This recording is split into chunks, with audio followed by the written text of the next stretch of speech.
Salut et bienvenue à toi sur J'alimente ma santé. Alors on est Céline Repetto et Pierre Ivaman et on aide chaque année des milliers de femmes à retrouver un équilibre dans leur vie grâce à une approche qui est holistique et globale. En fait, on travaille sur le corps physique, on travaille sur la sphère mentale, sur la sphère émotionnelle et bien sûr sur la sphère alimentaire avec toute notre équipe.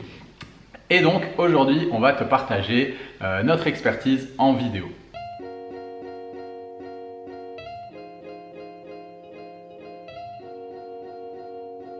Alors aujourd'hui, je voudrais te partager 6 pépites que j'ai mis à peu près une vingtaine d'années à comprendre au travers de tous mes régimes, mes restrictions alimentaires.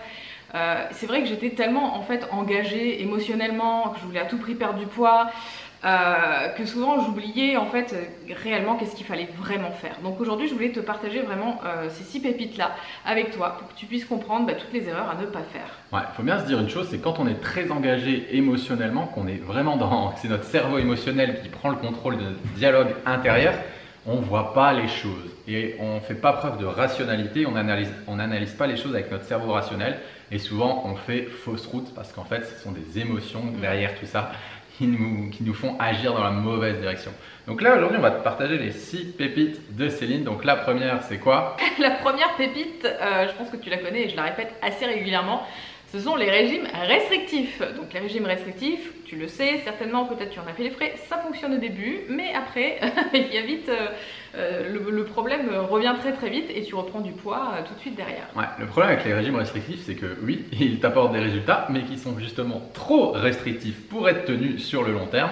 Et donc, ce n'est pas viable. Et dommage. Donc, première pépite, on évite les régimes restrictifs. Ensuite, la pépite numéro 2, voilà, tu l'as compris avec la pépite numéro 1, c'est que les régimes, ça ne fonctionne pas. Et la pépite numéro 2, vraiment, c'est qu'en fait, la seule solution pour réussir une perte de poids saine et durable, c'est d'adopter une hygiène de vie saine pour le reste de ta vie. Et d'arrêter de se focaliser en fait sur quelque chose de ponctuel et de se dire ouais c'est bon, je vais tenir bon pendant 2, 3 semaines, 4 semaines, 2 mois. Non, en fait, voilà, la vraie idée c'est d'avoir une alimentation saine et une hygiène de vie saine tout le reste de sa vie sur vraiment et de viser vraiment à long terme. Alors la pépite numéro 3, souvent on me demande, on me dit Céline, qu'est-ce que tu penses de tel aliment? Est-ce qu'il fait grossir? Est-ce que tu penses que, est-ce que tu as une liste des aliments qu'il ne faut pas, qui sont interdits, qui vont faire grossir, etc.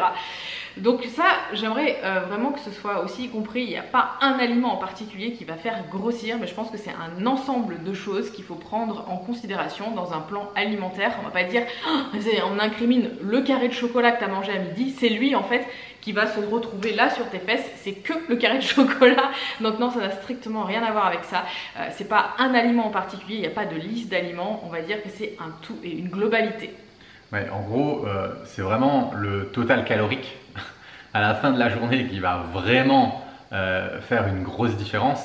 Et au final, que ce soit un petit carré de chocolat, en fait, il n'y a pas vraiment d'aliments qui font grossir. Tout dépend vraiment du total calorique à la fin de la journée. Maintenant, c'est toujours pareil, il faut faire la différence entre je mange 1 ou 2 carrés de chocolat, ça ne va pas faire grossir, et manger 1, 2 tablettes. C'est juste de se dire pourquoi on incrimine le chocolat, parce que c'est des aliments qui sont très caloriques.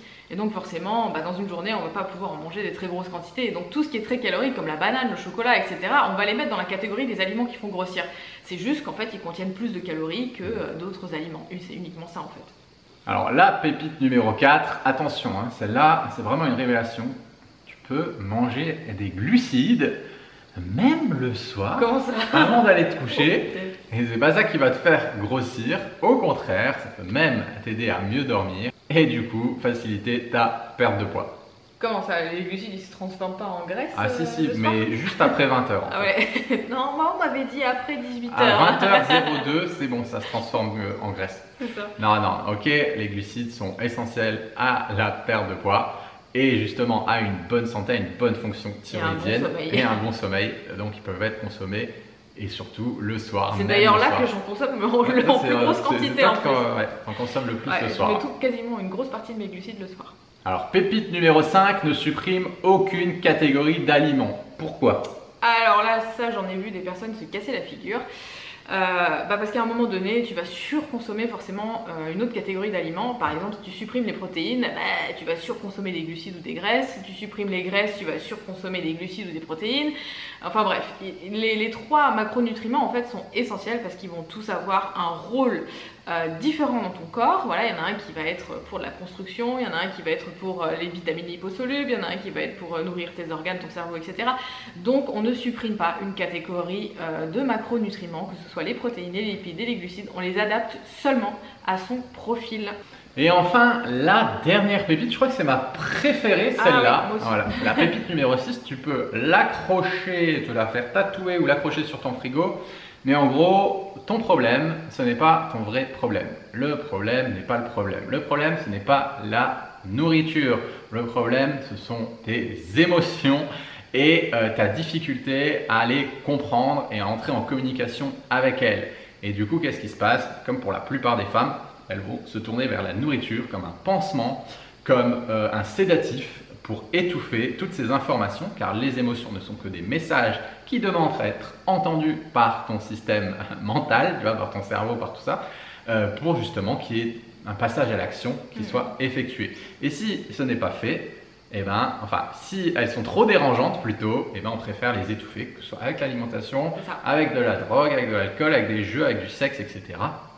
Mais en tout cas, elles veulent être entendues et le problème, c'est pas le problème c'est pas l'alimentation et ce n'est pas avec un meilleur plan alimentaire que tu t'en sortiras. Oui, parce que j'ai des personnes qui vont de thérapeute en thérapeute, de plan alimentaire en plan alimentaire et en fait elles ne voient pas en fait que le réel problème c'est tout simplement devant son nez et c'est peut-être son travail.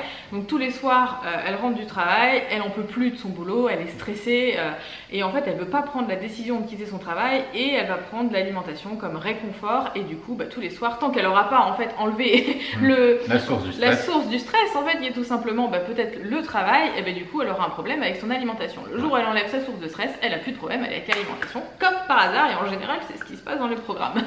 Exactement, et le cercle vicieux qui s'installe, c'est que tant qu'elles n'auront pas compris en fait que ce sont leurs émotions qui leur jouent des tours, elles continueront à avoir des compulsions et puis du coup elles continueront à grossir et du coup elles continueront à essayer de se priver pour ne plus grossir et du coup en se privant elles continueront à avoir encore plus de compulsions et on entre en fait dans le cercle vicieux de la ronde qui tourne en rond et pour s'en sortir, la meilleure solution c'est de prendre des décisions et d'aller travailler à la source sur son système émotionnel.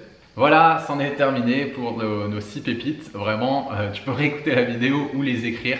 Ça va vraiment t'apporter beaucoup de clarté. Dis-toi que Céline, elle a mis 20 ans pour arriver à ses conclusions. 20 ans, c'est long, donc tu peux en profiter. Voilà, écoute, on espère que cette vidéo, elle t'aura plu et puis qu'elle aura pu t'apporter de la clarté sur ta situation. Si jamais tu as envie d'en savoir plus, oui, voilà, tu as sûrement envie même d'en savoir plus, ça tombe bien parce qu'on donne une conférence en ligne dans les prochains jours sur le sujet de la nutrition et le lien en fait entre l'alimentation et les émotions. Donc voilà, pour s'inscrire, c'est hyper simple, tu as juste à cliquer en fait, dans la description de la vidéo et il y aura marqué ma méthode minceur ou bien s'inscrire au webinaire ou à la conférence. Et tu as juste à t'inscrire, à cliquer et à sélectionner la date et le jour où tu veux y assister. Et puis tu nous retrouveras du coup pour t'expliquer tout ça. Voilà, nous on t'envoie un maximum d'ondes positives. Et on te dit à très bientôt. Ciao, ciao.